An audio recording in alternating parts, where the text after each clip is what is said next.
Hello, everyone, and thank you for joining us today. We're excited to discuss how we help contractors tackle today's safety challenges with eMOD and how stronger safety practices can translate into real savings and measurable results for your business. So here's the agenda for today, but before we get started, let me quickly introduce today's speakers.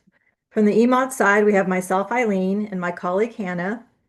I'm also very pleased to have Mike Fisher with us as our guest. Mike is the Vice President of the Construction Division at Newfront Insurance and leads a team that works closely with contractors on safety and risk management strategies. All right, before we dive in, I want to take a quick step back and talk about what we're seeing in the industry right now. One of the biggest challenges companies face is visibility into safety data. Most companies don't really know what's happening on their job sites in real time. Instead, information is buried in paper forms, scattered across different systems, or delayed in getting back to the office. And when that happens, you end up with blind spots that make it hard to track compliance, hold people accountable, and respond quickly when issues come up. And it's not just a safety problem. Those gaps in visibility can drive up insurance costs, slow down productivity, and even put companies at risk of non-compliance. Our response to that challenge and the vision behind eMOD was to build a proactive preventative solution that helps minimize risks for field crews. eMOD is a compliance, decision-making, and risk analytics platform that delivers value at every level of the organization.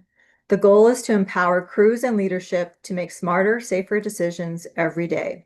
And we do that by anchoring our platform in these three core pillars, which work together to create a unified safety platform. The first pillar, hazard identification and assessment. This pillar is all about proactive safety planning before work begins. Crews can identify hazards, create incident reports, and build daily safety plans in minutes. By focusing on prevention, we help teams reduce incidents before they occur and keep projects on schedule. Next, training and incident management. As we all know, safety only works if it's adopted in the field. This pillar is all about engaging crews daily. Examples include toolbox talks, checklists, and training delivered digitally. Managers gain real-time visibility while field crews experience safety as a seamless part of their workflow. Last, data analysis and reporting. This pillar turns field activity into actionable data and accountability. Every checklist, report, or incident feeds into dashboards and analytics. Leaders can measure compliance, track crew performance, and use data to lower risk. Together, these pillars ensure a comprehensive end-to-end safety management solution, empowering teams to identify risks early, take meaningful action, and continuously improve through real-time insights.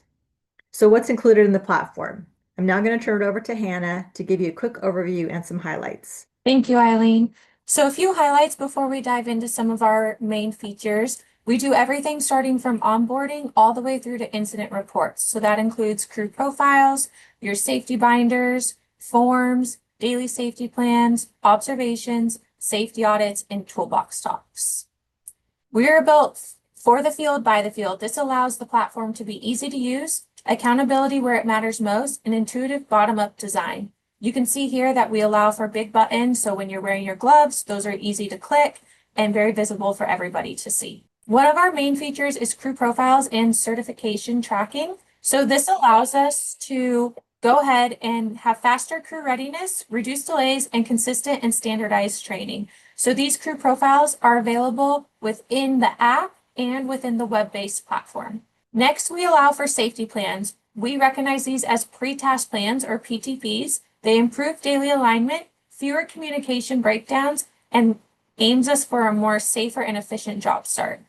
With our dashboard, we allow for collaborative workflows. So this is part one of our dashboard. This is a live feed allowing users, safety officers, and C-level management to go ahead and view what is going on for the day. This will allow them to view their least compliant jobs, most compliant jobs, and to see where they can allow for more help within the job sites. The second part of our dashboard brings in all the information submitted both on the web and the apps, and this allows us to filter through daily, weekly, monthly. We can track project compliance, trade compliance, see different trends by audits, observations, incident reports as well. This will improve our safety performance for companies by allowing them to see what is going on across all projects and locations.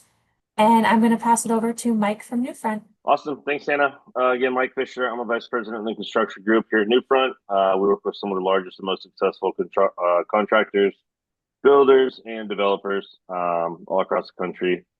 So we're here to talk about kind of what gets the underwriters' attention and probably just importantly, what makes them nervous. So when they open a submission from a broker, they've seen hundreds of safety programs before. Most of them look pretty similar, if not identical.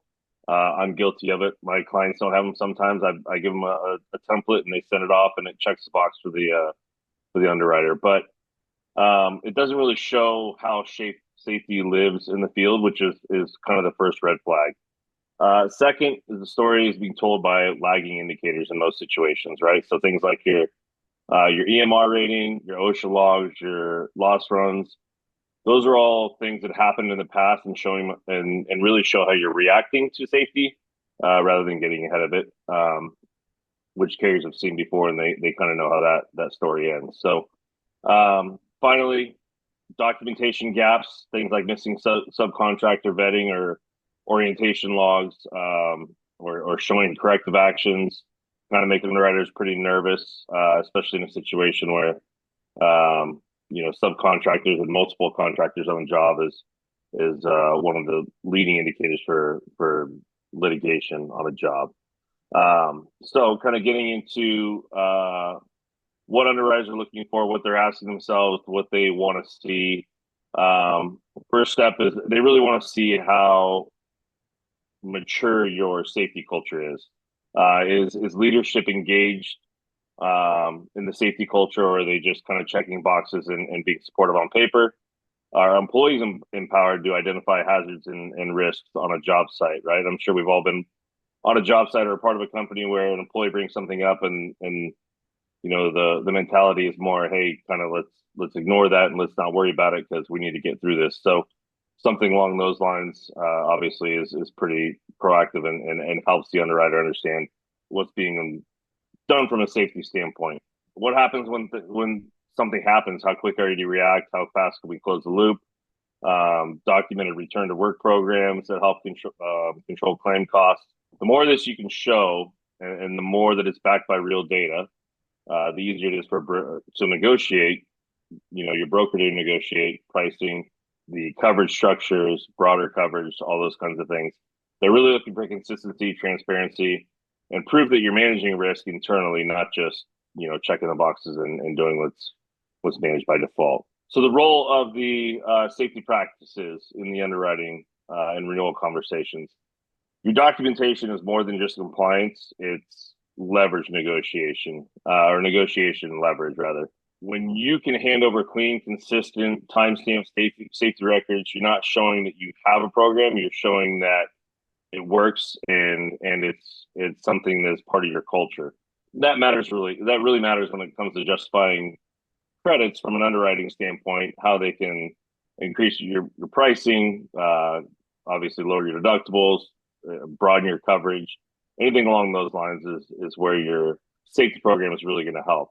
When we walk into renewal meetings with these underwriters and we can show year-over-year improvement or reduced frequency, it changes the tone as well. So it moves the conversations from what's happened in the past to what is improving, and that's really what an underwriter likes to see. So when it comes to construction, there's a few non-negotiables that make or break your submission to the underwriters. What the carriers are looking for is customized IIPP, one that reflects your real exposures, not just boilerplate. Up-to-date role-specific training logs, something that they can verify, site-specific safety plans, toolbox talks, job hazard analysis. Those things that are site-specific are really valuable as well, not just one that you guys use for all of your sites. Corrective action logs with before and after documentation, what happened before the accident, why did the accident happen, and then what was being done to kind of avoid similar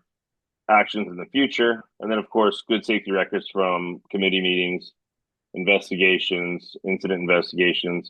These are all pieces that tell your underwriter the program's is not reactive. It's structured and enforced and improving your actual safety.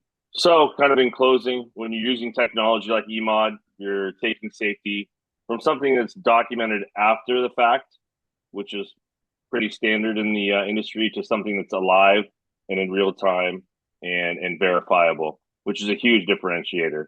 At the end of the day, if you're doing what everybody else is doing in the industry, you're going to get the pricing that everybody else is getting in the industry. So to stand out, to find better pricing, better coverage, all those types of things, being able to show this proactive, real-time safety program that's part of your culture is a huge differentiator there.